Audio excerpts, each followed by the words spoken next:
Oh, grasshoppers. Yes, it is. It is Monday morning. And, Yeah. and again, once again, what time is it here? It's 10:27. So we're like 3 minutes early. I like to be punctual, but Yep. there's just we were talking before the show. And like we mentioned before, like the pearls of wisdom, we don't want to waste that on just you and I. They may not come back ever. All right. So okay. I do need to, just to show you how Mark and I have evolved.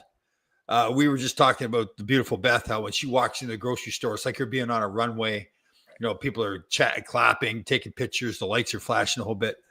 For you and I, like it used to be like there was a picture in the post office. Now there's no picture anymore.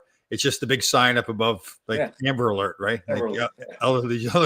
They can do that now with AI. They can pop right over your head. That's true. Yeah, they put our picture up there. Yeah. Very good. All right, just everybody, so in case you do forget, I know you don't, but this is the great Mark Puttenvink, Patriot Training Systems. He can train people in like how to assassinate Epstein and in less than a minute. Right, and he's got a new trick now. He makes files disappear. Not many people can do that. Nail files. Now, yeah. So okay, and this is a serious note too. Yeah. But we're going to joke around, but. The one thing that bothers me the most, I think, about this whole Epstein situation is that they've come out and said that there was approximately 250 young women that were abused. Mm-hmm. Now, all of a sudden, there's nobody. All of a sudden, those 250 women were abused, apparently were abused by nobody. And there's nobody's going after these pedophiles is basically what it was. But there's a woman in prison serving time because of it. Now, I looked it up. You know what she went to prison for? No. She was trafficking young women for Epstein and Epstein only. She was never accused of trafficking for any other men. Oh, so those pictures like Bill Clinton getting massage, that was AI, I guess. Isn't that amazing? So even going back to when she was put in prison, they planned this way ahead. They made sure that there was no other men involved, just Epstein. I think what it really drives home is that there's people behind the scenes. We'll never know who they are. Totally. And there's some really dangerous people out there. And it's all about blackmail and yeah. And, there's a congressman or senator. I think he's Tim Burchett. He's out of Tennessee. He's a congressman. He's a new guy, but he's a good old boy from down south. He calls balls and strikes, right? Right. And he said that now he's been around for in terms of Congress not a long time. I mean, some of these people have learned that for decades. He goes, Congress, half of it is sexually compromised with blackmail, and the other half is owned by China. I'm thinking, well, that's great. He came out and said that, did he? Yeah, wow, that's interesting. Yeah. Wow. Yeah. Wow. Yeah. Because you notice through the whole thing when the Democrats never said anything negative towards Trump, even though, it's great ammunition. If you want to go after Trump during this whole Epstein thing, there's your ammunition. Well, so if there was even a scintilla or a sniff of anything about Trump and Epstein, it'd have been all over the news. Well, okay. My take on it is it would not, because the Democrats are in it just as much as the Republicans are in it. Yeah, but they want him out. I mean, they made up Russiagate. They made up the prostitutes pissing on him and all that kind of nonsense. It's kind of silly. I know. Although here's the other one, though. I just think so. Like Musk comes out and says months ago that Trump was on the list. So Trump is going to head to sue CBS, CNN. Why wouldn't he sue Musk if it's not true? Well, Musk retracted that statement. Well, so here again, as far as Trump, and look, I'm not going to give him a free pass because until that list comes out, who knows? We'll never see it. I mean, they're not even admitting who killed Kennedy. That was 1962. Yeah, totally. Yeah. They're still working on who shot Lincoln, for God's sake. Ridiculous.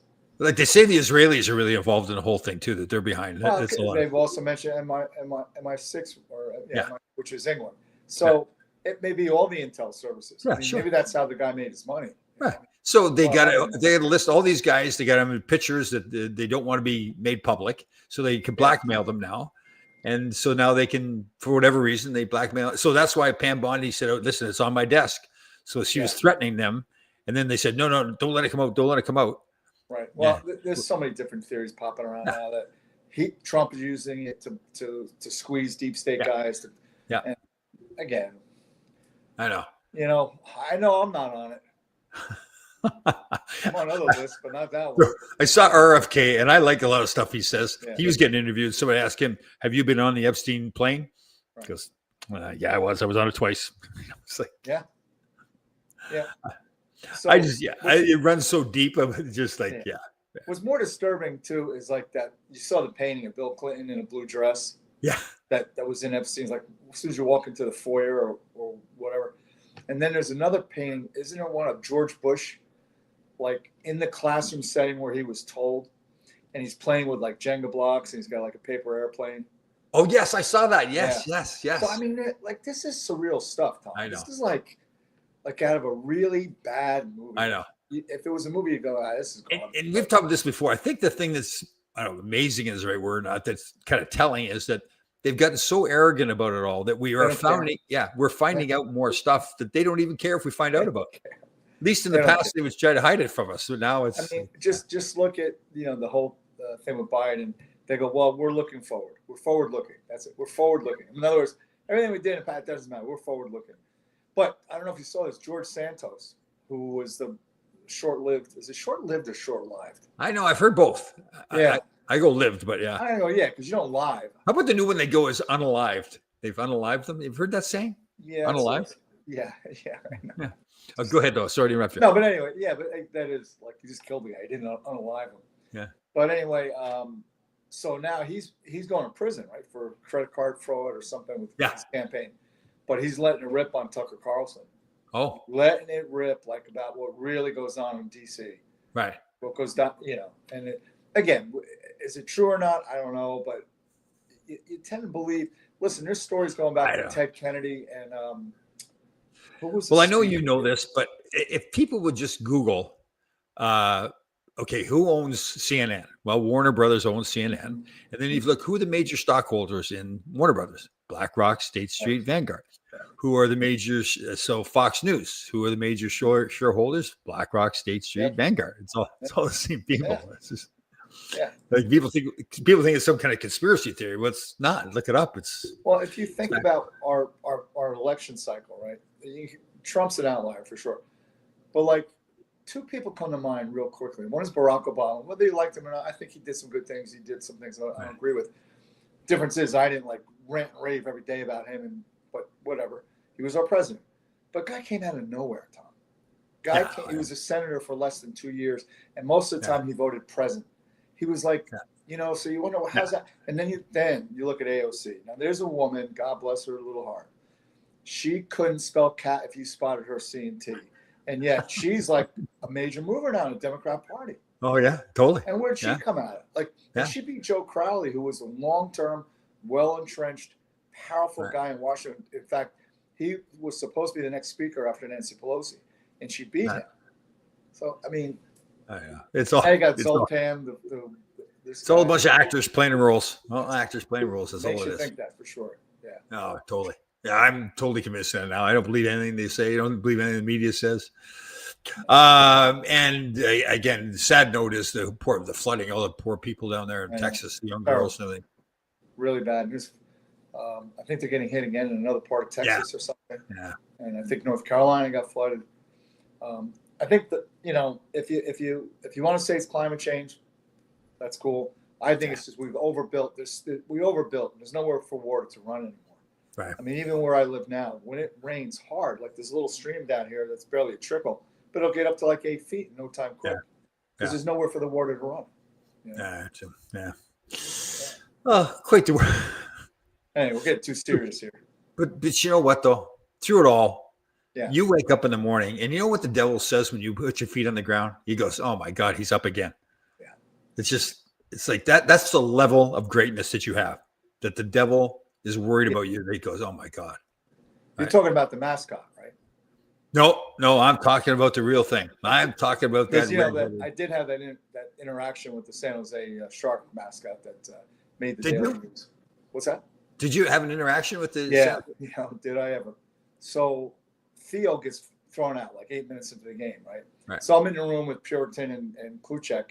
So just some people know, just to be clear, Theo Fleury is what. Yeah. So I knew enough, like, hey guys, I'll be right back. So I run, because you know how, like, well, you were there for a while, weren't you, in San Jose for a year? I did the radio or the TV. Excuse me. So you remember how they got that, like, the canvas thing to go into the room.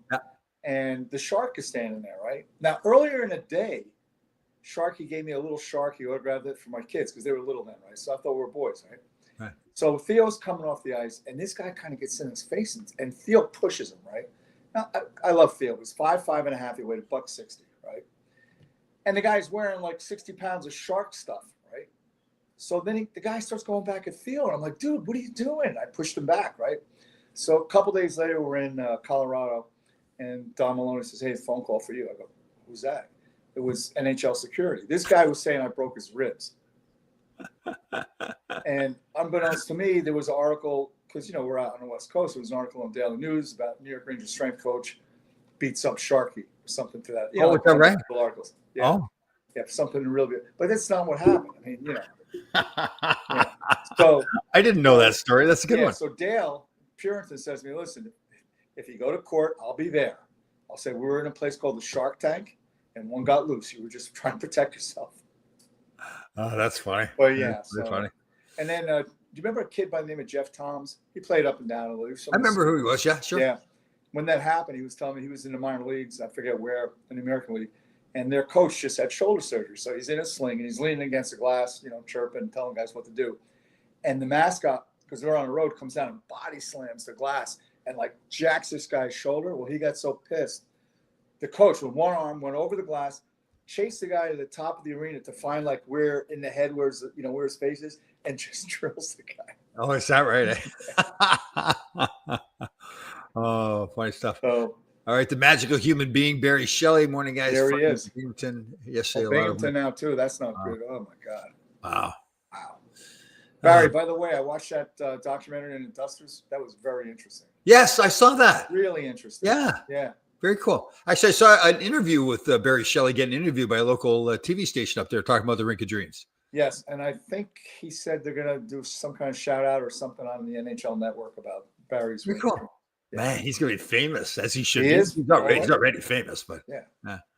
I live my life like what, me worrying? Yeah, I know. Yeah, it's the best thing you do, Danny. I mean, take care of what you can do in your own house. That's about it.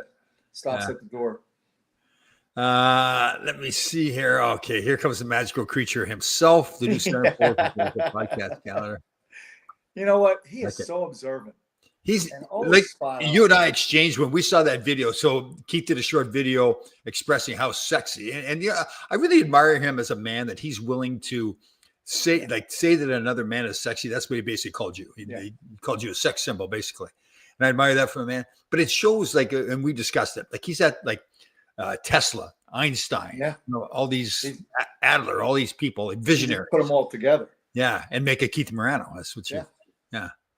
By the way, we had a nice talk because I rode with him down to the rink last night. We had a good time. Right. Yeah. Good. So he was at that dinner that I was not correct. The one that they jacked you out of it. Right. The one I was pseudo. What do we do to keep Laidlaw away? Right.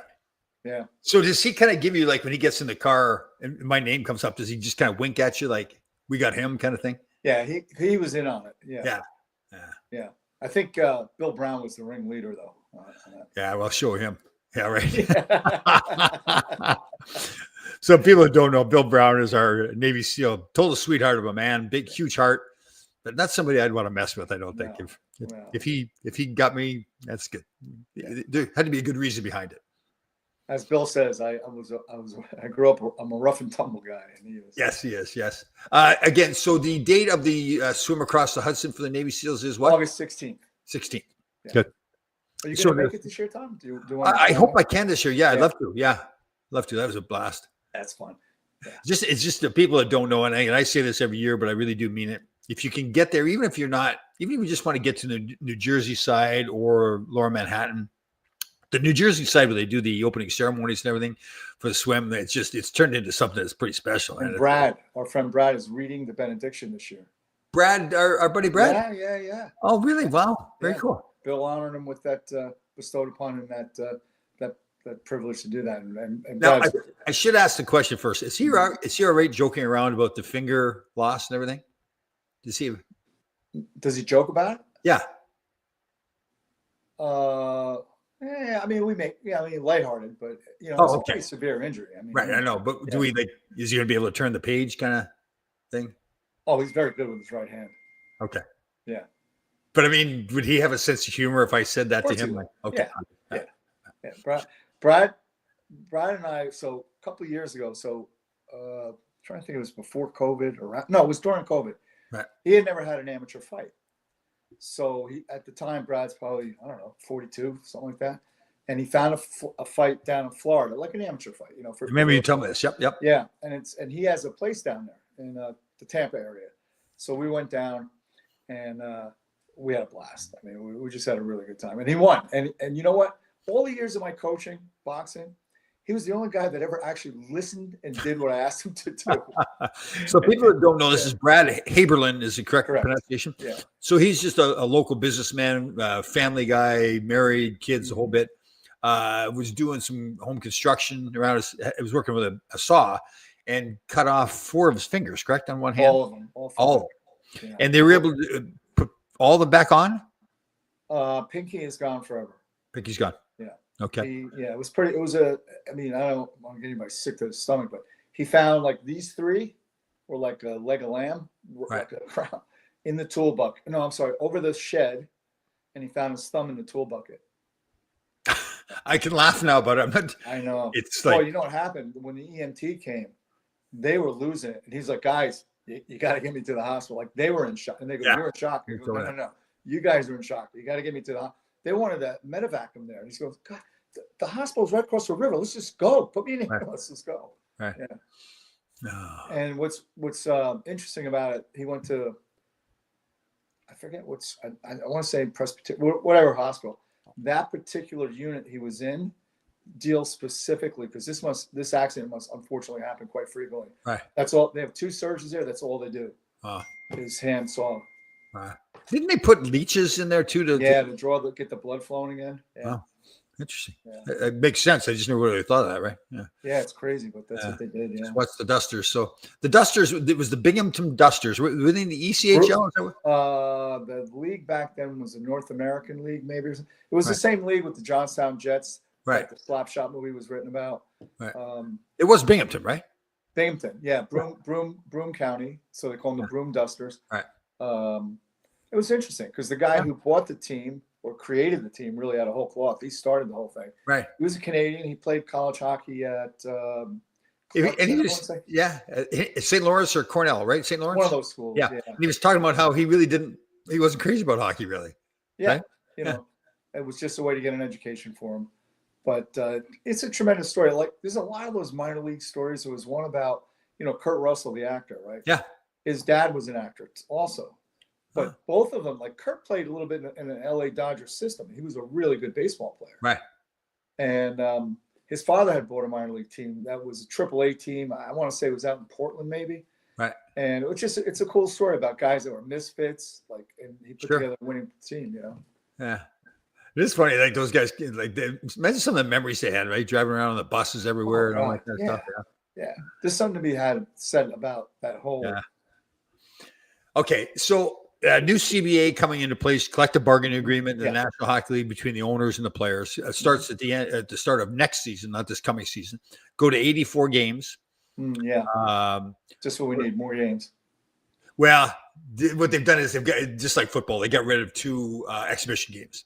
That's good. It's a moneymaker. So they end up playing the same game, same number of games. It's just, the poor thing for the fans is, hockey guys are pretty good. They show up into shape and everything. So, like in football, the danger is the first couple of regular season games end up being like preseason games, which shouldn't be the case with the NHL guys. But now, the one thing I have in this CBA, there's some other things in it too. There's no dress code. Part of the CBA is now there's no dress code. Why would that be part of the collective bargaining agreement?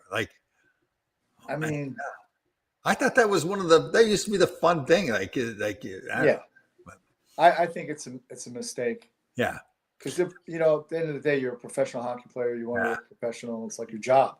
Not like the whole culture has changed so much. I remember when guy that used to run the Major League Baseball Players Association took over for the NHL. What was the name? Don Fehr. Don Fehr. Yeah. And he was just outraged that guys had to share a room. And I remember at a meeting, I was still in the agent business, and we had a meeting, and he says, "We're going to get rid of that." I'm going, "You're really messing with the culture." And he just couldn't understand it. In fairness to him, couldn't get it. I said, that's part of the great thing about. That's some of the best stories ever about Yeah. roommates and everything. Yeah. But that's all changed so much now that's the players nowadays. Well, you know what, too, Tom? I guess also part of it is that the game, the player, the composition of the players has changed. In other words, like 75% of the NHL or maybe greater was all kids that played junior, right? Yeah. Now you got junior, you got collegiate, you got European. So the guys are from all over the place. So it's different. Yeah. It's a different. Yeah. They don't like for me to say to them, you don't know what they'd be looking at me like, what do you mean? Like, why would we want a room with somebody else? I want my own room. Yeah. So, what we got for the big, great Barry Shelley here? Talking about Paul Stewart started his days with the Dusters. Wow. Yeah. He was in that documentary. It was interesting. Yeah. Kurt Russell's nephew, Matt Franco, played for the Mets. Yeah, and his son, Kurt's son, he played he played net up in the BCHL. Yeah, right. And when Bruce Driver and I were running the team here, the Moose, we tried to get him to come and play goal for us. We thought it'd be good PR, but I guess he didn't want to move to Muncie, New York. Muncie, New York. Yeah. Well, doesn't know what he didn't know what he was missing. Yeah, exactly. Kenny Holland was a goalie. Kenny Holland's the GM now in right. Los Angeles. Yeah, I didn't realize that he played for the Dusters. Yeah. He's a good guy. I'm going to give him a call too. He's a funny guy. And that league had all the Oglethorpes and all those guys. Like there was a guy in the documentary. He was just a nasty, nasty man. Right. I forget what the guy's name was, but yeah. And it's interesting because they interview the guys now, currently. Yeah. It's interesting to see what they look like, what they've done. Yeah.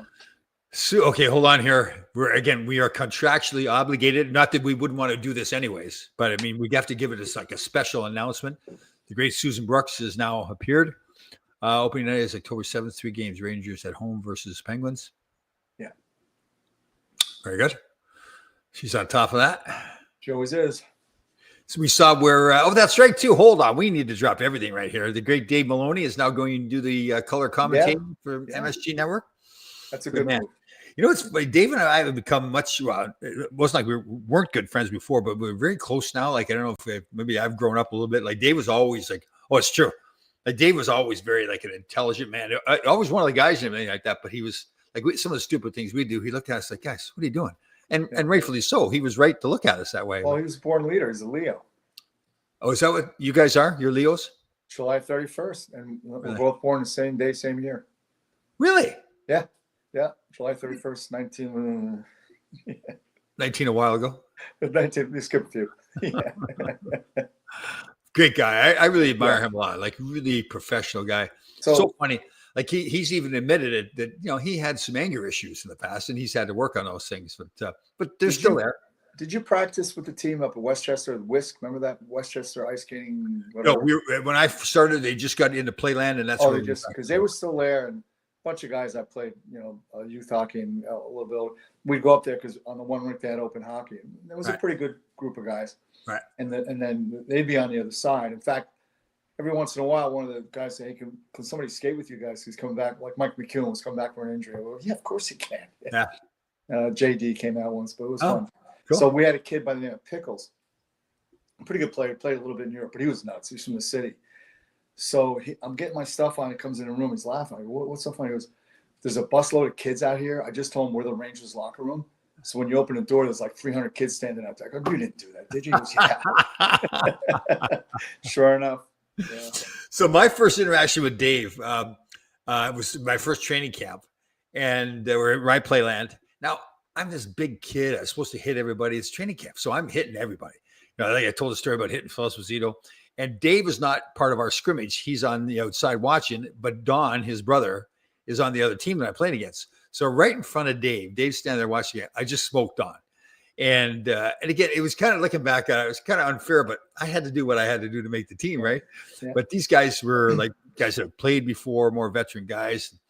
And so hit Don, and Dave snapped. Like I'm going to get you, you son. And I'm brother. Like, I didn't know what was going on at the time. I was like, who's this nutcase behind the boards there? Now, were you the one that told me, I'm trying to think if it was you, you hit somebody in camp and you were a little concerned and the coach said, no, keep doing that?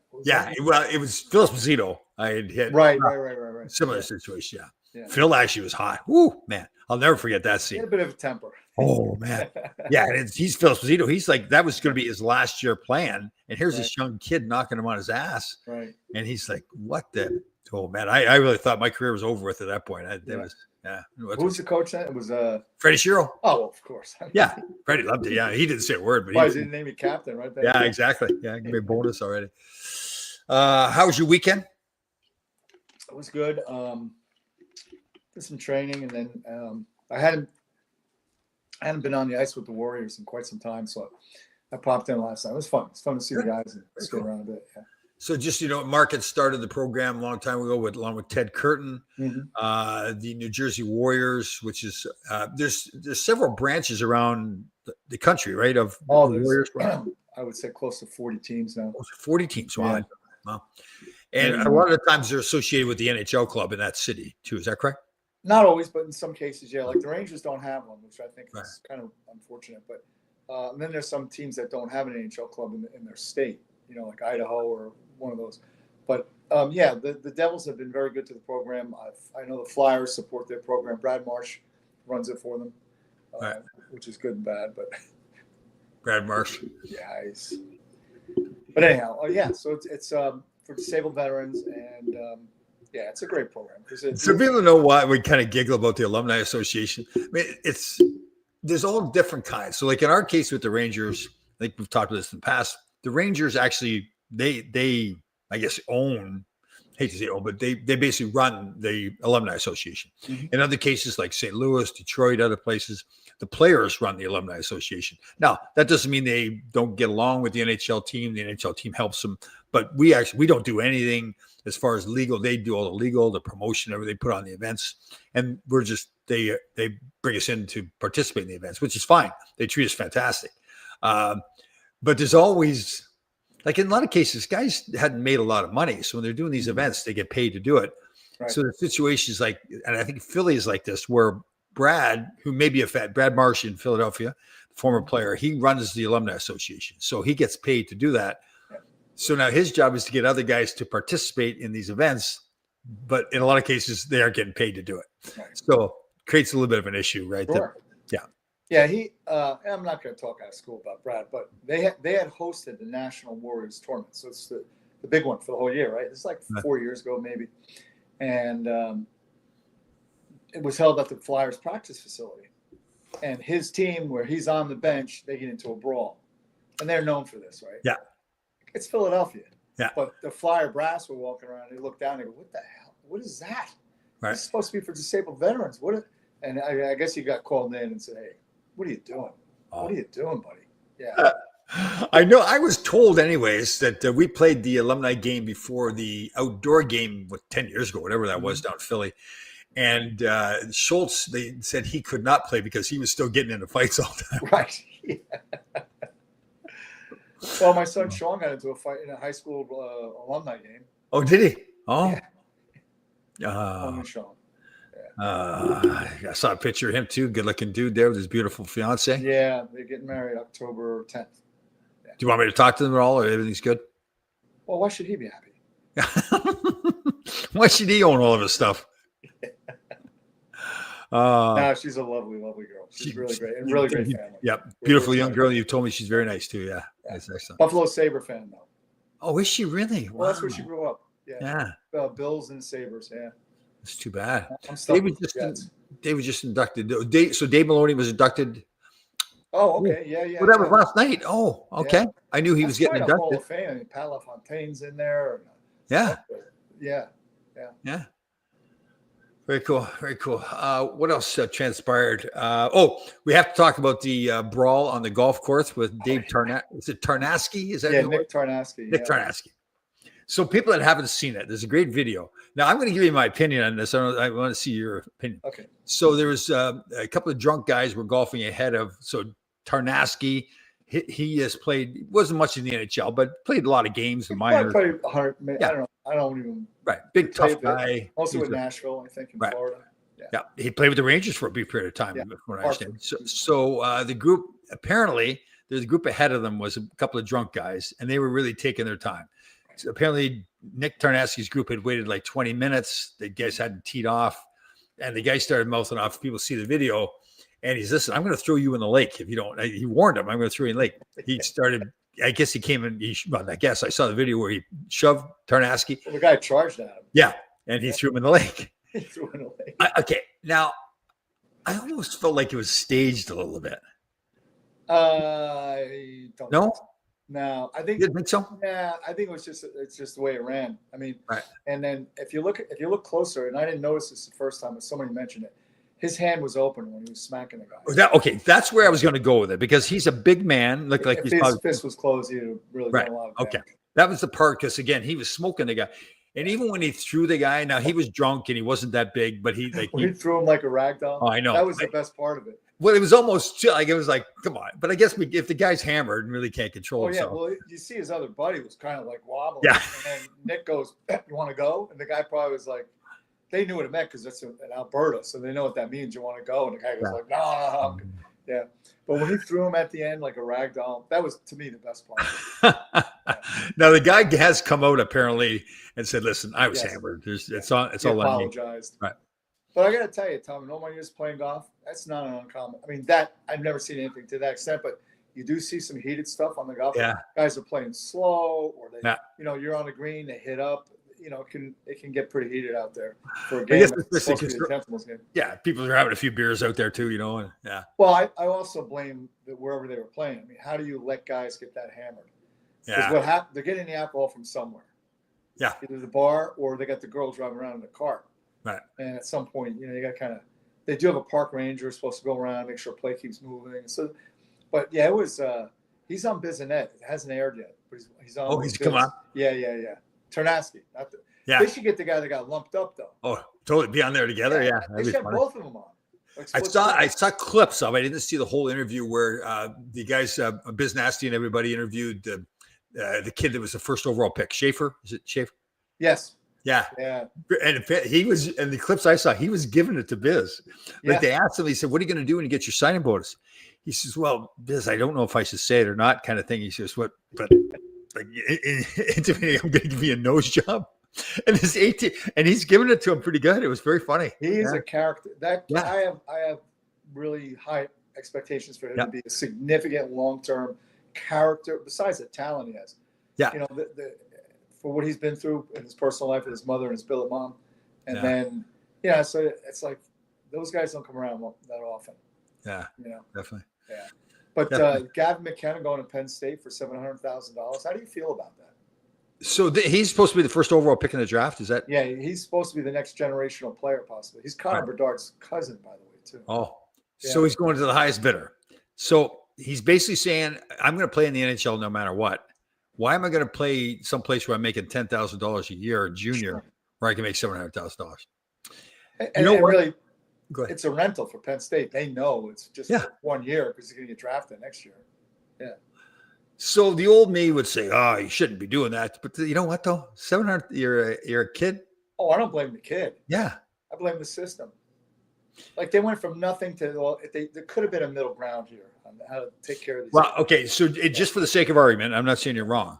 So I'm a player. Okay, I'm an agent. Let's go back to the agent days. And I've heard some people say, "Oh, geez, you need to adjust the system." I said, "Well, okay."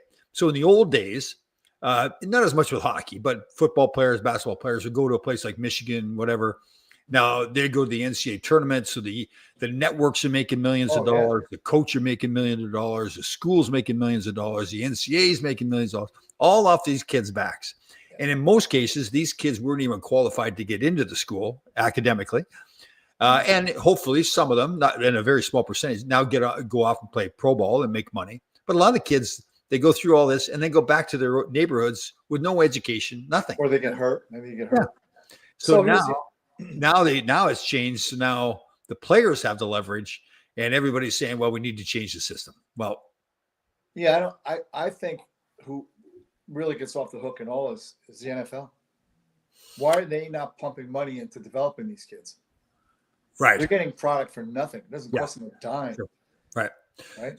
So you're saying they should be sending money in the There should NFL? be some kind of pot that they all split up. And like, what about the kids that, like, to your kid? What about the kid who's not going to get drafted, but he's still part of the process to make the team play? So you're saying the NHL should be putting money into No, the NFL. NFL? So you're saying the football? Yeah, and hockey doesn't have the money, but the NFL's got gobs. Well, hockey's got the money to do it. Yeah. But so why would the NFL do it, and not the NHL? Well, the NHL has to pay money to develop like so. The American League, what's it cost a team? $2 million a year, right, to run an American League team. So they're invested. So in other words, the NFL gets players for free. They don't spend one dime in developing players because they come out of, and same thing with the NBA. You know. Right. Well, in the NBA case, isn't it Nike and all those places that spend all the money? Like they've got their camps and everything for those kids. Yeah, well, they want to get the big player to wear the sneakers, and so they put these camps on and spend a lot of money on it. Right. It's a pretty. I mean, so that is one thing, and I'm glad you brought that up. So in the NHL now, as part of this new CBA, going back to that, in the past, players that played in the Canadian Hockey League, the three major junior leagues, the Western League, the Quebec League, and the Ontario League, if those kids were drafted and playing those leagues, and if they didn't make the NHL club while they still had junior eligibility, they could not go to the minors. They had to go back to their junior team or play in the NHL. That was a way it was a deal they had with the CHL, so the CHL wasn't losing all their good players. Mm-hmm. Now, part of this new CBA was each team can have one player, each a 19-year-old, not an 18-year-old. They can have a 19-year-old. That there's an exception to that they can go play in the minors. But it's one player per year, so a total of 32 throughout the three leagues, which isn't a big deal really because it's 32 players throughout all the teams. But obviously, I'm assuming they've had to go back to the Canadian Hockey League and have an agreement with them. And I'm wondering, to your point, and I'm not saying you're wrong, I wondered, like, does the NHL not send any money to the CHL at all? Maybe they don't. I'm not. I don't know. Yeah. But I will say this, that the NCAA is in large part guilty of a lot of things. Oh, yeah. For years. And I mean, when I was with New York, we had a developmental camp. It was like 4 days. And the kids that were still playing collegiate hockey could only stay 48 hours. You couldn't even give them a sandwich. Right. It was ridiculous. I mean, they make the rules as dumb. Yeah, totally. You know? Yeah, it was like slave labor, really. You're going to these kids came in, and again, they could have got hurt because we were, we were scrimmaging. And then what? Yeah. Totally. No, I agree. Yeah, it has changed. And I'm trying to think back. Like I've talked to a few coaches. I've talked to James Patrick out in Victoria. So he had two really high-end players. I think one may have been a first-round pick already. One's going to be. And they both left and went to college. Yeah. And again, I'm not saying this happened in this case. Now, I have heard other stories, so I don't want to tie the two together. Then now it even gets in now the agents are getting paid by the schools as well. Yeah. And I kind of wondered, like, I had this part, I did have the conversation with James Patrick. I said, well, does the league, if they've drafted the player, do they not step in and say, listen, this would be the best place to go for your development? He said, no, they don't. Whether it's a legal issue or not, they feel like, listen, that's the kids. He hasn't signed a contract with us yet, so he can go play where he wants to play. It's almost inverse. Like for colleges, if you get a Division I scholarship, they want you to go play in the USHL for at least a year. Yeah. In most cases, because if you look at the rosters, most of the freshmen are 20 or 21 years of age. Yeah, there's rarely a true freshman anymore. Yeah. Yeah, because they want to see you play, like travel and a lot of games. How many games you play in college? 40 maybe. Yeah. Yep. And then in junior you play 70 maybe. Yeah. So it's a more grinding schedule, and it's a different game too. So, and it's hard, and the poor parents, because they're always saying, "Oh, what do we do? What's the right thing to do?" Yeah. And I always say to them, "Listen, if your son's good enough or daughter, they'll find him. Yeah, they'll find him if he's good. It's up to him to be the player." Yeah, that's why I tell parents, like, why is your son doing 6 tournaments or something? Oh, exposure. I know. Hey, exposure goes both ways too. Totally. And look at all that. And in some ways, it's better to not have exposure. Like Martin St. Louis is a great example. Never drafted, but he was a good enough player. So he could kind of pick and choose where he wanted to go. Panarin wasn't drafted. Yeah, like these kids who there's the misnomer. I think is a misnomer. When you get drafted, everybody thinks, okay, you're property of that team. Well, you're not, right? Under the CBA, that's all. They own your draft rights. They need to get you signed. 3 years.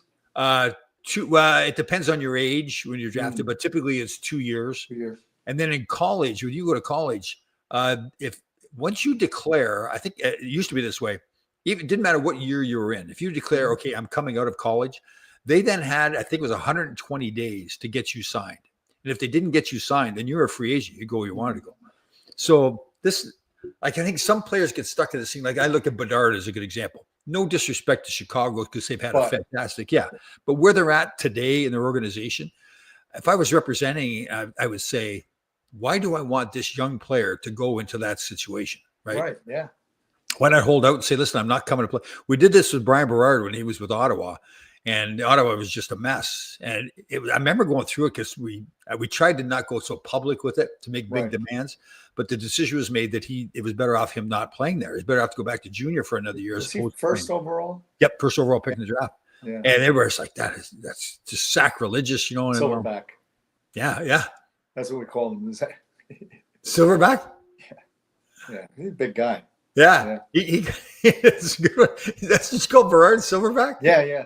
I'd never heard that one, really. Yeah, call him Silverback. Yeah. Oh, yeah. Just because of the way he was built? Yeah.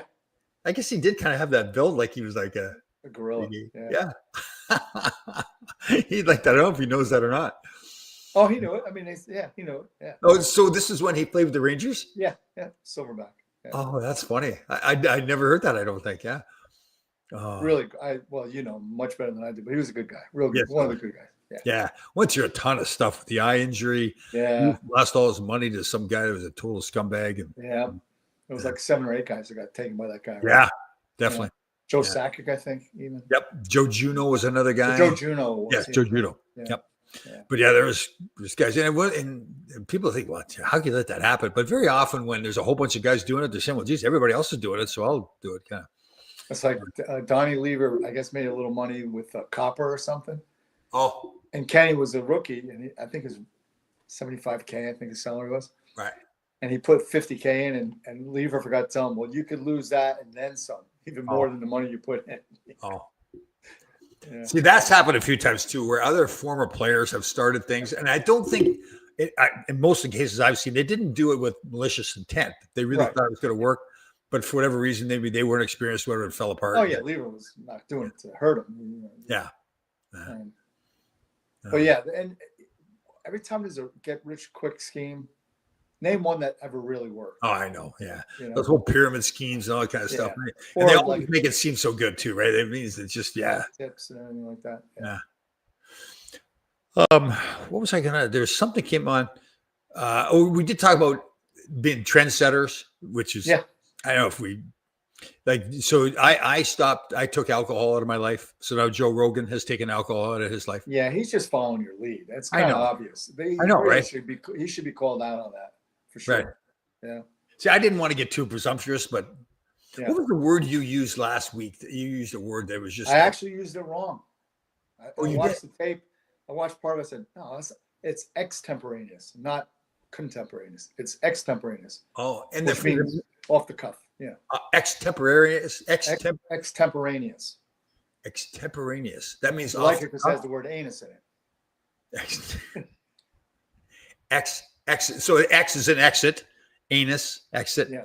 Extemporaneous. Right. Or extemporaneously, which means the act of. So extemporaneous. So like it's an exit temporarily. Anus? The true meaning is just like off the cuff. Off the cuff. Okay. That wasn't planned. See, that's well, some of these things that are just taken for granted in life now that we just assume they're like, who would have thought of certain things like sexually or whatever, like something that goes on now, we just assume, but the first person that would have done it was like, okay, I'm going to do this. Like, I often think about just food. Who was the first one that opened up a clam and goes, man, I'm going to eat that? Yeah. Or an egg, right? Or an egg or anything. Yeah. Right. Hey, hear what happened to Joe? No, well, it didn't work out well. Don't eat that food, by the way. Yeah. I mean, there's a lot of people that gave their life for this, I think. No kidding. Yeah. Like your bacon or anything like that, like or steak. Like, okay, see that cow over there? Yeah. I'm going to turn that into a steak. Let's put that over a fire. Yeah. Really? I mean, when you're driving down the road and you see a steer, you don't go, wow, I'm starving. You know what I mean? Yeah.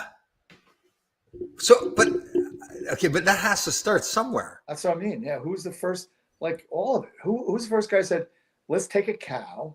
Yeah. You know, the udder? Yeah. Let's drink that. Let's squirt it into a bucket. Yeah. And drink it. Okay. Maybe that one I can see a little bit more because the calf will instinctively make go. the connection. Yeah. Right. But then you can say, why okay. a cow? Why didn't we say like an alligator? Right. But then why wouldn't they get confused? Say they see the bull, he's only got one. teat. Yeah. Well, what may look like a teat. And they say, well, why are we wasting our time on all four of these? You got the bull over there with one. Yeah, exactly. Yeah. Right. But and then they got to know the difference that, Yeah. No, all of it. It's mysterious. oh. But it is true though. All those things so it even goes back. Let's go deep here. Okay. We're going deep. All right. So we go like over to Egypt with the pyramids. Mhm. Like you can't tell. There's just no possible way you can tell me that they floated them or they rolled them on logs, whatever it is. Stonehenge Right. also. So go ahead. Sorry. Well, no, there's a guy that's on Joe Rogan a lot. I forget his name. He's a pretty heavy set guy. Long hair, long beard, long hair. Yep. And he's got some really fascinating stuff, like the distance between the Stonehenge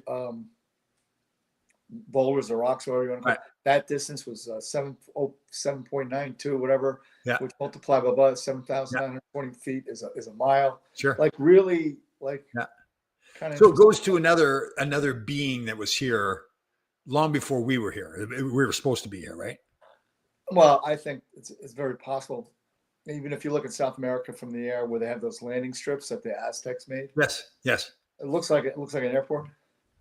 And then in some of the caves, they've got drawings that look like aliens, like guys with space helmets on and stuff. So, yeah, I think there's a good chance that it may not be as cut and dry as we think. But, we were kind of joking, being smartasses about the whole food thing and who thought of these things 1st. Mm-hmm. But there's so many things you think, like who thought of cracking an egg? Yeah. And it's a chicken. What are we going to do? We're eating a chicken before it's now I got yelled at one time. I made an omelet here and I put chicken in it. Beth's going, what kind of sick person are you? What do you mean? You put the egg with the chicken? I didn't even think about it. I go, you got a good point. All right. So with those things, then there's another life or another form of being that was here before we were. Yeah. And were they doing those things, or did they teach like Adam and Eve? Well, there's a lot of thought that I guess they've gone down deep into the earth and they have found, when they look at layers of dirt and sand, they can tell you different, like this was a flood 700 years ago because the sediment's different or something along those lines. But they have found what looks like sand that was turned into glass. And the only way that happens is a nuclear detonation. So it was when they did the first test bomb. Hold on. Sorry to interrupt you there.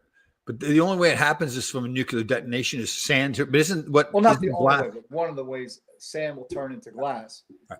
And in fact, if you ever go out to Trinity where they set up the first weapon, there's a lot of this green kind of glass all over the place from the explosion. So they think it's possible that thousands and thousands of years ago we were a very advanced civilization. We blew ourselves up with nuclear detonation, and whether there was a few people left over or whatever, then civilization started over again. Or were we just an entirely different civilization? Yeah. Right. Oh yeah.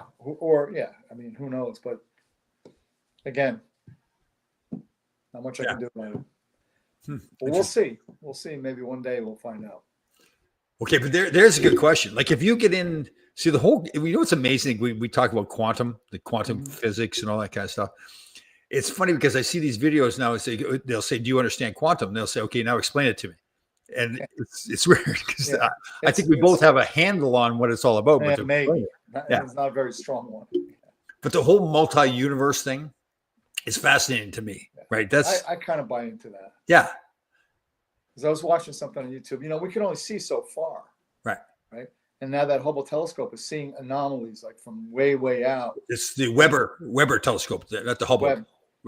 No, the Hubble, isn't it? The new one's the Weber one. The Hubble was the older one, yeah. Yep. And it's kind of, for the astrophysicists, it's making them question what we thought. Exactly. Right. That's the biggest thing you see with all these guys. They're thinking, maybe we really don't know what we're talking about. Yeah. How could we? I mean, come on.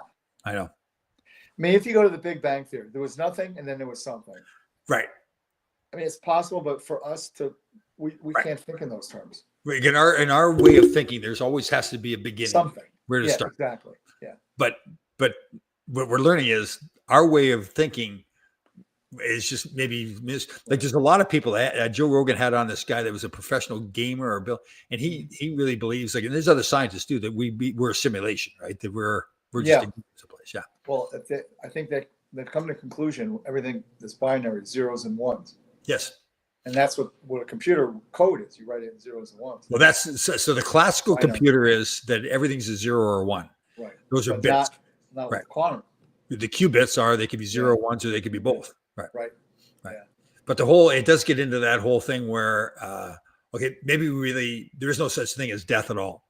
We don't die because it's just our spirit goes off. That's why the multi-universe, we're just in different universes all the time. Yeah, it's very possible.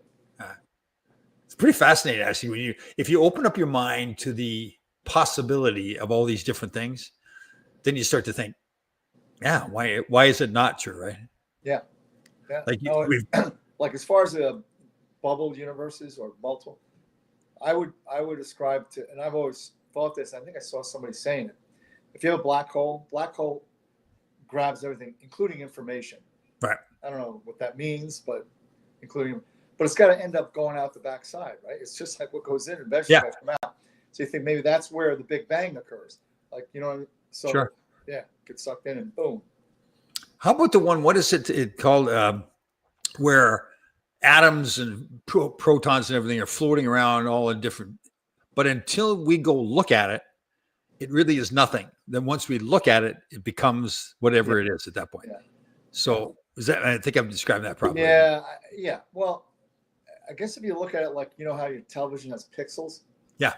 Or better yet, you've seen these, like a portrait of a famous person.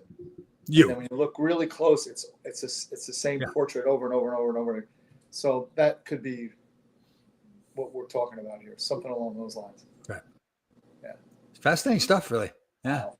So the theory is, I don't know if I ever said this to you. Once I started thinking about this stuff, I thought back about my life. And I remember when I was a kid, where the neighbors had a pool, the cement pond, and nobody was around. And I dove into the pool. Now, like an idiot, I dove into the shallow end, went right down, smacked my head. Jesus. Yeah. Now I could feel my neck. I feel like my neck broke or something like that. Right. But I got up and there was no problem at all. Now that I've learned all this stuff, this possibility, did I actually die in that pool? Mm-hmm. Now I would never know that because in any parallel universe, if you're dead, you don't know that you're dead. Right. Right. So, well, that's what's interesting about dreams. In dreams, you can't tell what time it is. Yeah. And there was another two things. One of which is you can't tell time in a dream. Right. Yeah. Yeah. We've talked about this before. Do you have any recurring dreams? Yeah. So they're not frequent, but the one I do get is I start to float, and it's pretty cool at first. Like, oh wow. Then also I go, wow, I'm really way up here now. Yeah. Well, yeah. You must be in my dream. Oh, absolutely. Yeah. I'm flying, and I don't know. I read that's like when you're stressed out, when you can't control something. Is that right? I had that dream. Oh. Wow. Interesting. Are you big on what's the whole thing before you go to bed about not being on a computer? What is it? The red light or green light? Or blue screen. The blue screen. Yeah, no, there's a lot of fact in that. So what is that about? So if you're watching a computer or whatever it is. Yeah, it's something. So the screen emits this blue light that we can't perceptually see, but it does, I guess, overstimulate your brain or whatever, and then you have a hard time sleeping. Yeah. Was that like in a sexual way or something like that, or? It depends what you're looking at. Really? So it's not just the light; it has to be. No, it's the light. Yeah. Yeah. Is that why? I've heard like when you go into massage parlors, they have the blue light. Is that why it is? They have blue light glasses that you can buy. Seriously, for looking at your screen, they would work in there too. Yeah. Really? So you wouldn't get stimulated? Well, kind of defeats the purpose, right? If you go into a massage parlor, isn't that the? I mean, I've heard this. Yes. Yeah. It's a rumor. It's a rumor. Remember that kid, Mikael Samuelsson? No. Mikael Samuelsson, Swedish kid. Okay. Yes. He said to me, "Hey, Mark, where do I go for one of those rub in a tub?" Rub in a tub? Yeah. So I was thinking that day too. Like, if you were to build a house and you want it to be like a healthy house, like a house of health. Yeah. So you'd have like a hot tub. Would you have a room? What's that? Sauna. Would you have a room where like a spiritual room, like where you get a massage, but also have all the music and all that kind of stuff and everything too? Yeah. So the Japanese call it a tatami room, where you have so you have an area for massage and sauna, hot tub. So it's like an all inclusive kind of like right. mind, body, soul kind of thing. Yeah. Huh. So you believe in the saunas being very healthy? Yeah. Oh yeah, for sure. Do you think red light's better than regular? Or? I don't know the difference. The infrared, yeah, they say it is. Yeah. But when Beth and I were in Dominican Republic a while back for her birthday, they had the sauna, and because I'm a lunatic, I go in there, throw 1,000 punches, but then I go out and I dive into the cold pool. Sure. Yep. Right after, I'm like, whoa, and then just keep doing it. It was a great workout. Yeah, they say it's really good for you. Yeah. Huh. Yeah. And then when I was in Russia, they had like 6 or 7 saunas, all different theme. Like one had a lion in it. You know, Russians are crazy. But then you came out and there was a bucket of ice water, and you pulled the string and it came down on top of you. Yeah. The bucket land on your head? The whole bucket, yeah. Right, on your head. Yeah. Pretty cool experience. Can't remember. I was doing a podcast with somebody. Oh, I can't remember who it was. Might have been Gresh or something. I can't remember. And he was telling a story about how when he was younger, they would go out and play hockey in the gravel. Now, he obviously meant with his boots on. Right. But there was somebody else on with us. It may have been Dave Maloney. And I don't know. I think like Dave and Gresh started together. So I think Dave feels like he has an obligation to protect Ron from me and my smart asses. So when Gresh said that he was out playing hockey out in the gravel, I said, geez, it must have been hard on your skates. Takes your edge right off. Dave jumped up. He says, no, he meant in his boots. I said, no, Dave. It was more funny because in a very nice way. Reaction. Oh, Dave's trying to protect Gresh from me. He's a protector, man. July 31st. He's Leo. Yeah. He's looking out. Dave's going to be interesting to listen to on the TV because he speaks his mind too. He's a total Ranger fan, but he'll let you know. If they're not playing well, like he's a New Yorker now. He does his thing. Where's Don? Is he still in Arizona? Excuse me, Calgary. Calgary. He's like the assistant GM, I think. Yeah. For whatever reason, it was a strange thing, and strange in a good way too. They really respected Don, but they didn't want him it appeared they didn't want him, or he didn't want to be the GM. So he led the search for the GM while he was the assistant GM, which is rare. Calgary. Yeah. Wow. Yeah. Well, it's a lot of pressure. I mean, yeah. And now, and he'd done it for a while. I mean, he was assistant GM here at the Rangers, GM in the Islanders, and I like Don. He's a good guy. Yes, very good guy. My old roommate. Don, yes. From Lynn, Ontario, right? From where? Lynn, weren't they from Lynn, Ontario, or something? It's a small little town. I think they're from Kitchener, but it may have been just outside of Kitchener. It was outside of Kitchener. Yeah. Right. Don's name. Dave made the mistake of telling me that Don's name growing up when they were working construction was they called him A-frame because he had the big shoulders and everything like that. Yeah. So of course, once he told me that, then I had to tell the world. Oh yeah. No secrets with Don. Totally.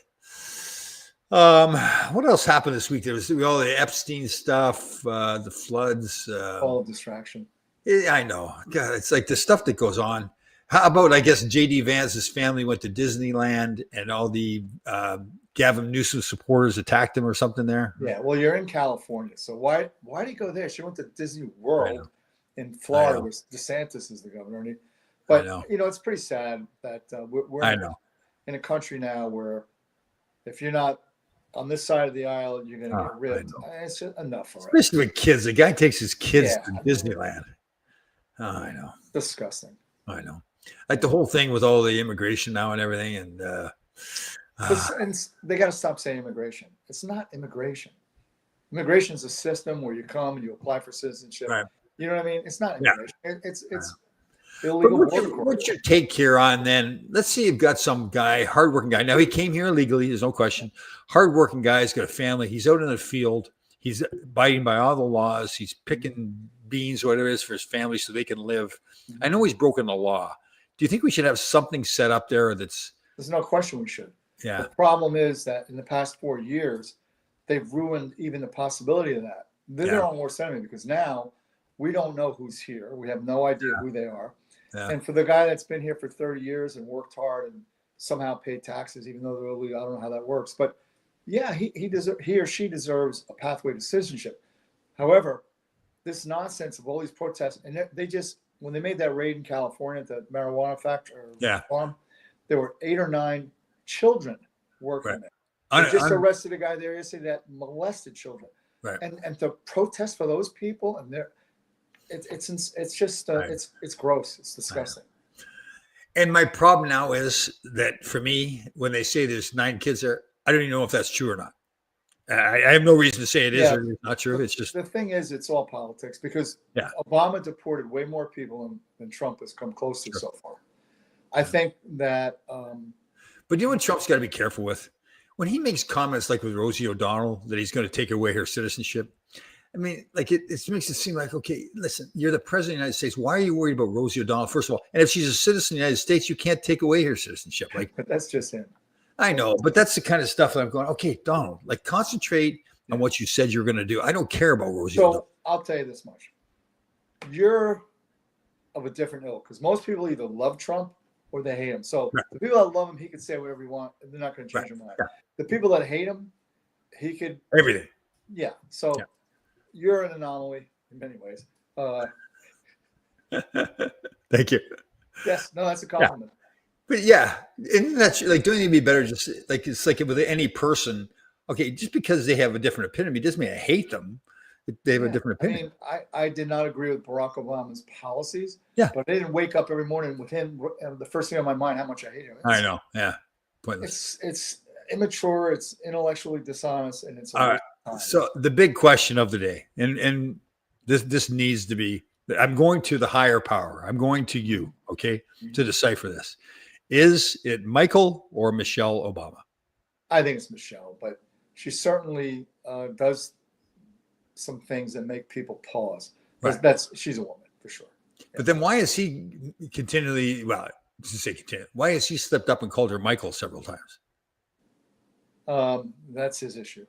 His issue. Okay, so it's not we should be worried about her. Yeah, she's a woman. And now the one that baffled me. They can't describe what a woman is. So I mean, good point. Good point. But then, okay, so him and Jennifer Aniston, supposedly that was a hot. She's got a new boyfriend. Big article in the Post yesterday, 2-page article. Some new guy, and yeah, maybe they swapped the spit a little bit and they moved on. Who knows? But what's the attraction there from either? Like, well, former president of the United States, and she's like a very right. I mean, to me, she's a little bit vanilla. I got to be honest with you. Right. Yeah. Not in a bad way. Not in a bad way. And, yeah. Yeah, and all power too. She keeps herself in shape and everything too. And yeah. Again, I'm sure she's not really worried about what I think about her. Good point. Yeah, she's not there sitting there saying, "Listen, you know what she's sitting there saying? Listen, those two guys are brilliant, and they got a fantastic podcast." But I really just ask Keith. Right. Yeah. Yeah. But I really don't care what they think. We got to come up with a name because we have Susan is what is she now? What is she? Wonder Woman. Wonder Woman is dead. No, that's Super Agent. Deb is Super Agent. Oh, Super Agent. Okay. Yeah, she's in security. I think Susan was Wonder Woman. Right. We'll put Keith in charge of Truth. Right, the Truth Seeker. Yeah, Truth Seeker. Truth Seeker. Now we haven't touched on this yet. I know. We have to, right? I mean, yeah, you can't avoid it. All right. So we got a nickname for Deb. We got a nickname for Susan, and then there's Tracy. Yeah. Right. Let's look back to some of the superheroes, the female superheroes like Batwoman, Wonder Woman, Wonder Woman. I can see Batwoman. Yeah. But she's getting she's going to be invisible. Like her secret power has to be invisible because that's the way she's acting now, right? She's just all women. They're powerful. You just can't see it. Some video the other day, this woman was in their friends, she's in a restaurant. And she starts, it could be a setup, who knows, but she starts panning around. And she goes, "It's all women. There's no men in here. The men have given up." That's how my mother's in a nursing home, right? So I'm having lunch. She's having lunch. She looks at me. She goes, "You know what? You don't see in here a lot." I go, "What?" She goes, "Men in the nursing home." I go, "Yeah. You know where they are?" I go, "Where, Mom?" "In the ground." Yeah, men don't live as long as women, right? Don't men? Isn't it 72 or something like that? Yeah, I mean, just look at what we do. Look what women do. Yeah. So women are very concerned about taking care of themselves. Right. Where we'll just go, "Yeah, I'll run into that wall. Sure, $5, I got it." I mean.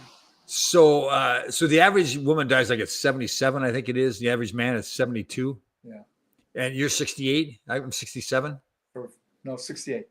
Yeah, a little longer. So we've only got 4 or 5 years left. Oh, we're done.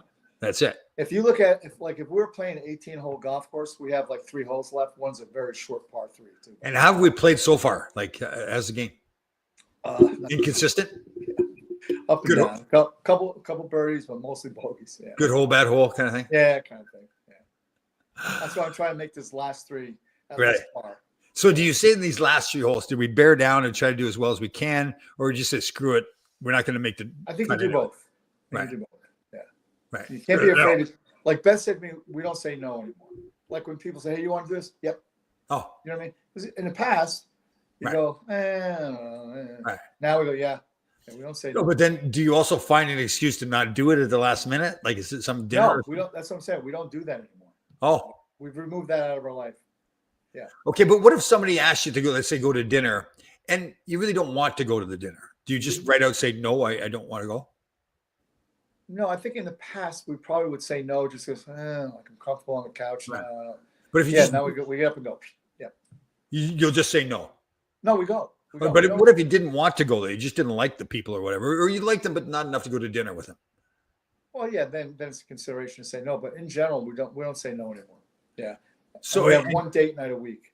see what I think too. Like I think it's worse that if you don't want to do something, to try to come up with an excuse instead of Yeah. just saying, "Nah, I But you're gonna don't get want caught eventually. Yeah. to." Just say, and instead of like, if you're trying to say too much, just say, "No, I won't be making the dinner that night." Right. But so, like I didn't. But I don't want to get into personal stuff. But it's like when I knew, the 3-hour tour, like I could be stranded on Gilligan's Island going to dinner. I just didn't come up with an excuse. I just said, no, I can't make it. You would have gone on that 3-hour tour. Think Right. about it. You got Sure. the old guy and Lovey, right? So Right. they're just like They're entertaining. They'd be entertaining to you talk. get the professor. I mean, he was a pretty good looking dude, but he was too wrapped up into listening. But hold on though. But to your point, now we've evolved where we want to learn. So the professor would be nice to talk to and learn. oh no, he's a cool guy. Yeah. But what I'm saying is, then you got Gilligan, obviously, Right. got some issues, and then you got the skipper, who was a great guy. So Right. that left Marianne and Ginger, Right. Marianne, yeah, all alone. So Tom Laidlaw could potentially go, But okay. With the anticipation of what happening, that there's some kind of romance there. Is that well, just the fact that you're going out on a boat and things could go sideways and you could get stranded for like a long time. Then, and that being a good thing because you're stranded with well, yeah, because like I said, you got the Thurston Howell. He's married to Lovey, so he's not interested in the girls. Gilligan's too goofy. The professor is too locked into the radio trying to figure it all out. right. The skipper's an old fat guy. Here comes Tom off of Survivor, all jacked up. Marianne and Ginger be like, whoa. But what if they're just like, I could be, I don't want to be just a one-way street. What if they're like, I could be annoying to them or they could be annoying to you? What if they're just totally annoying or they're annoyed by me? Now, not the bad thing is now you're stuck there on the island with them, right? Yeah, but you learn to overcome the annoyance. So, okay. And so that could be a good learning experience for me Yeah. to just not say, oh, they're annoying. If you do get rescued, it makes you more capable of handling situations. Yeah. Or what if highly unlikely, but what if my way of living was annoying to them? Again, that's highly unlikely, but Yeah. So, but you're in charge. Who cares? It's your show, man. it's my show. That's right. Yeah. So I can just say to them, listen, I don't care if you don't like it. You just do what I tell you to. Exactly. Yeah. Right. Ooh, Who's going to give you back? Who's going to give you a pushback? the divorce judge? No, I mean in that situation. I know. Yeah. I'm just thinking ahead. Yeah. Maybe that Japanese guy that will always come up in that little sub. Remember that guy? Yeah, he showed up. I mean, think about like those shows back then, Tom. Yeah. Like, hey, let's make a comedy about a concentration camp run by Nazis. What? It was a hit show. Seriously. Or Yeah. the I Dream of Genie one. Like, who thinks of that stuff? That's a little bit better, but I mean, like the whole, when they aired that thing in the 60s, it had been less than 20 years since World War II. It's like, let's have a comedy show where it's Bin Laden, all right? And he's running like this halfway house for terrorists. I mean, it was crazy. So you think like maybe in about 10 years they'll have like the Epstein story? Yeah. Last March. But I'm here. Still there? Yeah, well, that's for a sec. That's okay. Oh, okay. I think whenever you get into delicate stuff, yeah. Oh, that's right. So in about 10 years, if they come up with the Epstein story, Yeah. or like, how about the Joe Biden presidency? They have this old guy wandering around the beach. You ever seen the videos where You ever see the videos? There's a robot, and when it's walking, and it walked just like Joe Biden was walking on the beach. It looked like they just put a suit on the robot. What if that's true? What if it is true that he was not actually the president? He was just a robot. Oh, that I don't know. But now he said yesterday or the day before that he approved the pardons rather, but he used the auto pen. Right. Sure. All right, Mark had to leave there. He had his a little early, but he had his call he had to do with his client. So hold on, let me just get to everybody's comments here. Mrs. Sowell was a wonderful person. I don't know what the problem is with that, because liking somebody that's a very intelligent woman. Judge Judy always says that you don't have to have a good memory to tell the truth. Big excuse you might forget what you said. Yeah, good point. That is true. A lot of people get caught in a lie, right? They say something they can't forget, or can't remember what they said. So, all right, what is it? Today, man, the summer. It was 14th today. What's the date today? July 14th. It's just, I think there's a conspiracy going on with the time here that it's we've gotten into another universe entirely here. But all right, let's wrap this up, guys. In case anybody else has some more questions, it's quiet. There's no hockey going on. Oh, hold on. He's back here, so we will not leave yet because he's still here. Great, but that was CIA. They told certain things we can't talk about.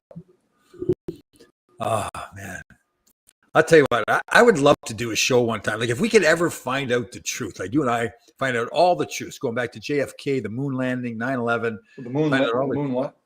Yeah, the video. Yeah. You know what? There's part of me that they make a case for it. I know this is with all these things, but then there's other, like they show the video of they had the video. Okay, correct me if I'm wrong here. They had a video camera on the moon of the ship taking off. Yeah. What happened?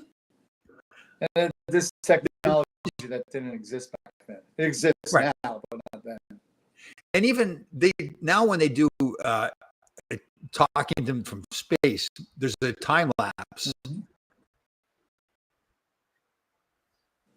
Yeah. I forget how long. It's quite a yeah. There's a lot of stuff that I don't think we did it, but it worked because it scared the crap out of the Soviets, because that's what. But wouldn't the Soviets know? Like, do you think the Soviets really believed? Like, if we didn't go to the moon, but pretended we did, do you think the Soviets really believed that we went to the moon? That's a good question. Right. I don't know. I mean, I don't know. But there's did you read? I told you to read up on Operation Northwoods. I did not. I remember you told me that. I did not yet. Yeah, it's pretty frightening. Yeah. I got to tell you, the kettlebells. It's like not that I know people watch porn. I've heard that people do. So I'm like a kettlebell addict. Watching all the YouTube stuff. Oh God, all the different exercises you can do. Man, just tight. It's like it's tightening it up. It's like because you're like with weights, you're in a very. It's a specific movement. Yeah. It's controlled. It's linear. Well, kettlebells, you're fighting against gravity, going in different. Totally, like your whole body, right? Like you can do a certain exercise like that. Yeah. So, is your favorite kettlebell exercise just the kettlebell swings? Probably, yeah. Right. I can't do it for my shoulders. I can't do any pressing and all that. But I'll tell you what. One year we did a lot. I had like 6 or 8 pro fighters, and we go to the field. I gave them all a boulder. They're so, depending on how much they weighed, and we did really kettlebell swings with it. It wasn't a kettlebell. We just had rocks, tosses, overhead tosses, side tosses. Man, I'll tell you what. That's one of the biggest things I've learned. I know you've known this for a long time. Is that whole theory that, like, if you really want to be a strong person, I think especially as people are getting older, so you don't have that, you can't walk upstairs and everything. Like, to me, the 3 like really important parts of your body: your core, your back, and your legs. That to me, right? Is that? Also, well, we call it the athletic chain. So it's from your waist down. It's your glutes, hip flexors. If you think about it, when you go to push a car out of the snow, what do? You get down deep. Yeah. So you can use those glutes and those hamstrings to really push. Yeah, I mean, look at hockey players. I mean, some of them on the upper body, like there's no chest really, like a bodybuilder, but yet their legs are jacked. Yeah. Big ass because of skating. Yeah. And that's it. If I was to do it again, the kettlebells after practice, like spending half an hour in a kettlebell work. Yeah. Oh, that's man. great stuff. Good. What's going on with the Salt Lake City? Mark is going to be helping some youth kids out there. Is that like back to so there's a training camp we're running third week of August. Right. To get ready for the season. Yeah. Cool. Nice. And in fact, we Monday nights we have a Zoom call, all the coaches. We're just kind of putting some stuff together. I'm trying to think, it's awful to say that. Did we lose a hockey player recently? Lyndon Byers. Oh, Lyndon Byers. That's right. Yes. Yeah, you and I had talked about CTE and all the I know possibilities of a lot of these guys, unfortunately. Like Gino Ochik, he died early. I mean, he was a pretty young guy. And it seems to be, I hope I say this the right way, a lot of focus is on fighters. Yeah. And I get it because they're getting hit in the head and everything. But I think what people, and I'd like you to touch on this too, concussions don't happen because you're getting hit in the head. It's because of the motion of the brain inside the head, right? So you can just have a body check. Absolutely. Absolutely. Soccer players. Yeah. Yeah. And even with fighters, it's not so much the fights, but it's the sparring. Well, football in particular, because they're getting little mini concussions when they're little kids all the way around. So it's like they've got this thing in football now where they put this cushioned helmet on top. Yeah. Right? So that really doesn't change much, does it? No, like the brain still bounces. Maybe a little bit. But yeah. Can't see. Because really, like if you look at unfortunately how Dale Earnhardt died, when he hit the wall, it looked kind of innocent, but people don't realize he was doing 150 miles an hour. Right. So his body stopped, but his brain crashed into the front of the skull and killed him. Yeah, I've heard those stories about people getting in accidents where they get decapitated, but their head really hasn't. It's still attached, but internally. Yeah. So I was teaching some kids in NYPD Academy. So listen, you do realize that if you hit somebody's center mass with a shotgun, they still live for 6 to 8 seconds. Really? Yeah. Yeah. So if they're coming at you with a knife and you blast them, you think the game's over. No, he's still coming at you. Yeah. Wow. And 6 to 7 seconds is a lifetime when someone's coming at you with a knife. I tell you, we've touched on this before. That's got to be one of the scariest things because in a situation, a police officer, just a regular human being, you need to protect yourself. Right. And you think that you're trained, but you've never done it before. You've never taken another life. You think to yourself, okay, well, I know that I could defend myself or my family, but you really don't know until you have to do it, right? Well, two things. One, DJ Shipley, who was a SEAL, he was SEAL Team 6 guy, he's Dev Group. He said reality becomes reality when it's reality. Right. So you can do all the training. Now, it's a little different for those guys, but because they do a lot of stress training. Right. IT stress inoculation training. But to your point, there's a book written by Lieutenant Dave Grossman. He taught it, maybe he still does it at West Point. There's 2 books he wrote. One was on combat. The second one was on killing. And that dealt with just the whole physical ramifications of attempting or taking another human life. Because we're repulsed by the thought of it, unless you're a psychopath. Say that again. We're repulsed as human beings with the thought of taking another life, unless you're a psychopath. Then it's no problem. Okay, let me touch on that. So somebody's trying to take your life or your family's life. We're still repulsed by taking that person's life, even if you're defending. Yeah. So there's a couple stats that I pulled out of the book. One was in the book on killing. He mentioned the fact that in World War II, only 5 to 15% of infantry actually fired their weapon.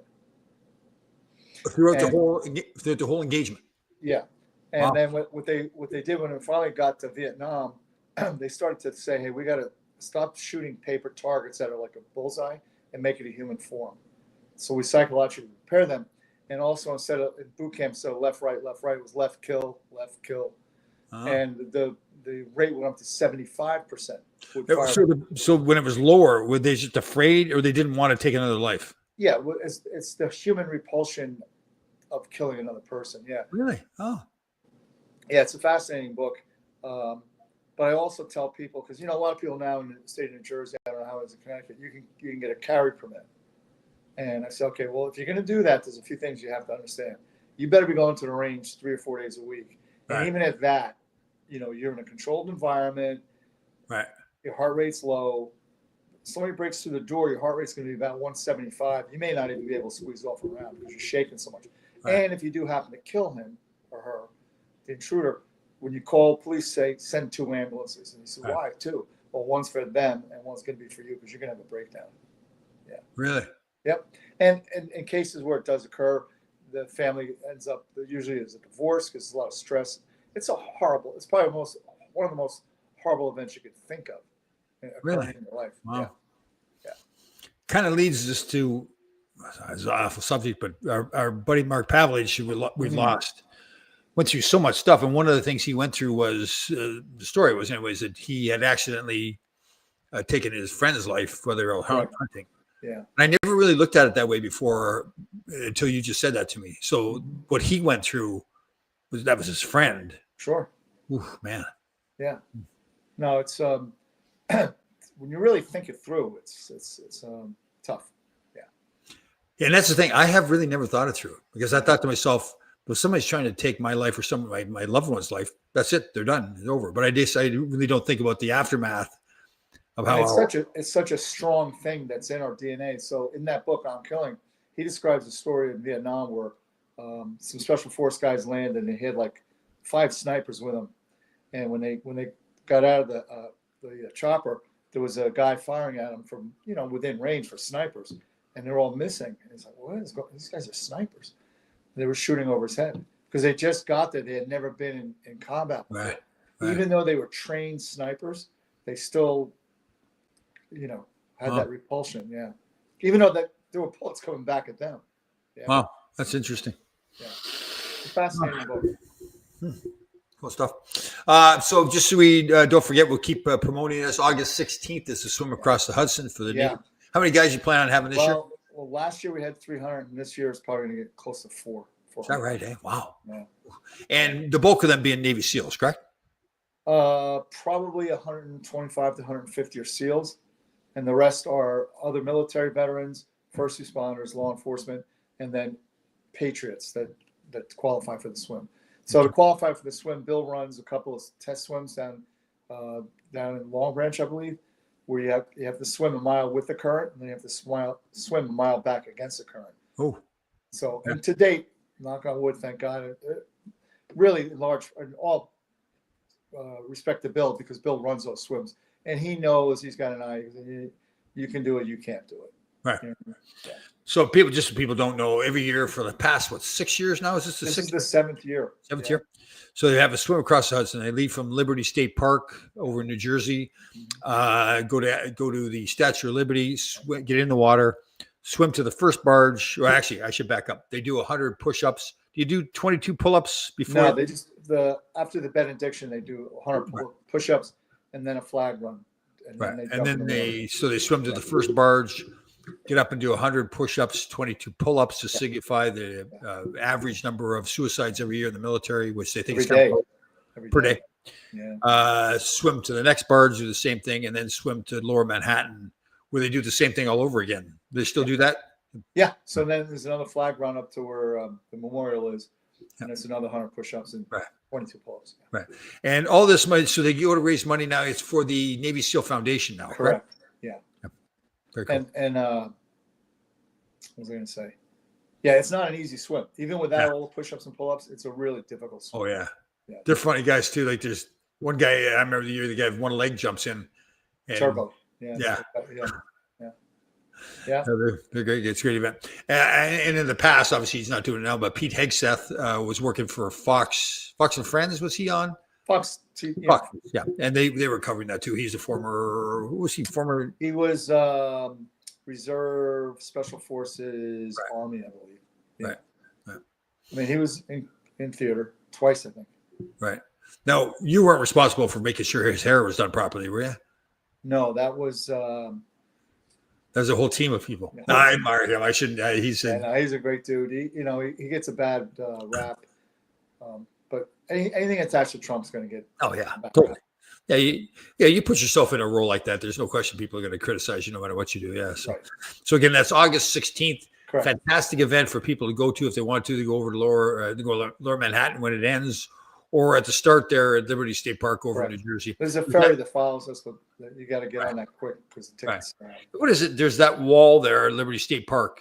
Yeah, that is Fallen Towers. Yeah. So there's a piece of structure there, and then those those walls have the names of all the souls that were lost. And when you look through it, you see the towers were Freedom Tower right across. And Yeah. I was there one day. We were doing a run through, and I just got a really great shot because when the sun hits it, particular time of the day, it makes like this circle inside, and I got a pretty cool picture of that. Yeah. But it's fantastic too. They do the benediction there. And I know I say this every year, but it was one of the highlights for me when the priest was talking. It's awful I should know this, but he goes, who should I choose? What is that saying? What is it? Yeah, something like that. And yeah. Everybody said, choose me or something like that. Oh, the one guy stood up there all by himself, just choose me. Yeah. And that was not planned, was it? That first year when it happened like that. Yeah. These are men and women, men that run toward the bullet as away from it. Yeah. Bill Brown is friends of both of us. We're really good friends with Mark. And just because Mark basically puts on the event as far as getting all the equipment set up. But there's a lot of people now. Right. But Bill spoke the first time. That's the first time I was hearing speaking. These are beautiful men, beautiful Asian men, beautiful white men. But it's like the way he speaks too. It's like he means it. I mean, it's coming from where he is. Yeah. Totally. Good stuff. So again, that's August 16th. We'll probably get some guys on. We'll probably get Bill on the week before or something. Yep. How about our buddy Kenny Bigby Jr.? Is he going to be in town? He's traveling the world teaching agencies how to protect themselves and take care of bad people. So Kenny Bigby Jr. and I just love the guy. We did a couple of podcasts together. Retired Navy SEAL. Does all kinds of jiu-jitsu and that now. What does he do? Well, he does the same martial art I practice, and it's the Filipino martial arts, Prakiti Tersha. And then, of course, he's brings in the SEAL training with all the, firearms and things of that nature. Yeah. I know.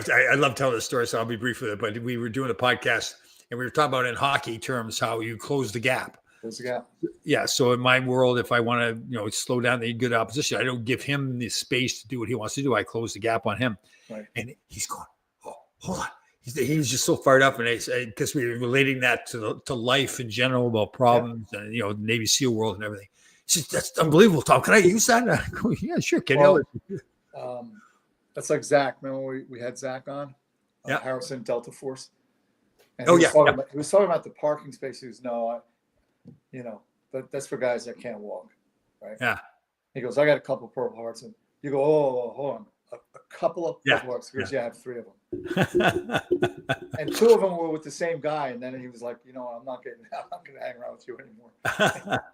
Or it's a buddy of mine with the same scar as me, where I had a ruptured spleen. Yeah, and I'm thinking I'm Joe Cool. Yeah, I've got the same scar as a Navy SEAL. He goes, yeah, I got shot a couple of shot or whatever. Move stuff around a little bit. Funny stuff. So again, that's August 16th. We'll keep promoting that along the way. Everybody have a fantastic week. Again, 988. Let's make sure we're helping as many people as possible. Taking care of everybody. Mental health issues continue to be out there. So everybody have a fantastic week. All right, brother, you sexy bastard, you. Yeah, well, it's just the way it is. It's the burden you carry, big brother. It's the burden you carry.